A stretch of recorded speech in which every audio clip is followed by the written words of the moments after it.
Finally, we're going to look at the converse of the Pythagorean theorem. And the converse, remember, is just backwards. So we've been saying if we have a right triangle, then a squared plus b squared equals c squared should work. Now we're going to go a little bit backwards. We're going to say if a squared plus b squared equals c squared, then we have a right triangle. We can also go with another scenario down here at the bottom. If c squared ends up being less than a squared and b squared, then we have an acute triangle. And if we have a scenario where c squared ends up being bigger than a squared and b squared, we get an obtuse triangle. So we're going to really determine if we have a triangle first, and then once we have determined if we have a triangle, then we can determine what type of triangle. Is it right, acute, or obtuse? Okay, so looking at 4a, I'm giving three numbers, 11, 60, and 61. We first need to determine whether we have a triangle or not.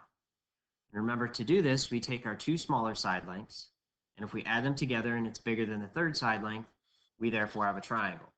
So looking at this, is 11 plus 60 bigger than 61?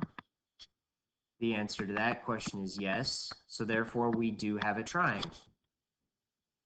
Next, we're going to determine what type of triangle do we have.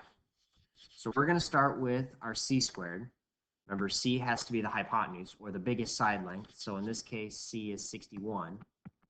So if we take 61 squared, how does that compare to 11 squared plus 60 squared?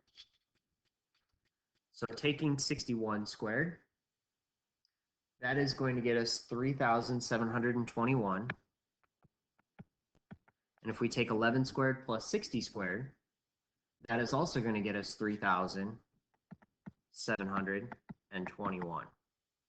So therefore, when the two sides are equal, we have a right triangle. We'll do another one, 4b.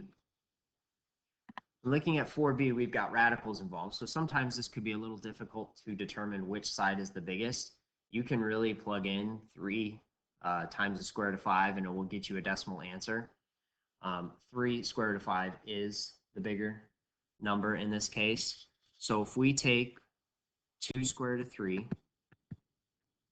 plus 4 square root of 2, remember that needs to be bigger than 3 square root of 5. And if you plug that into your calculator, 2 square root of 3 plus 4 square root of 2, you'll get a decimal answer.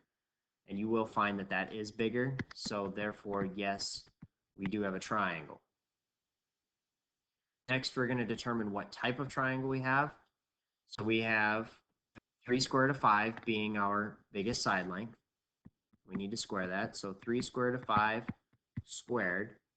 How does that compare to 2 square root of 3 squared plus 4 square root of 2 squared? So when doing this, the square goes to both parts. So 3 squared is 9, and the square root of 5 squared is just 5. Remember, square root and square cancel out, so that's just 5. 9 times 5 is 45. Still comparing. 2 squared is 4. And the square root of 3 squared is 3, so 4 times 3 gets us 12. And finally, 4 squared is 16 times 2 is going to get us 32. If I add that side, 45 is now bigger than 12 plus 32. That gets us 44. So since c squared was bigger, we know that this is an obtuse triangle. And one more. This one's a little bit shorter. Again, check to see if you have a triangle. Is 6.2 plus 13.8 bigger than 20? The answer to that is no, it's actually equal. So therefore, we do not have a triangle. And if we don't have a triangle, we can't classify the triangle as right, acute, or obtuse. So you're done if you say, no, I don't have a triangle.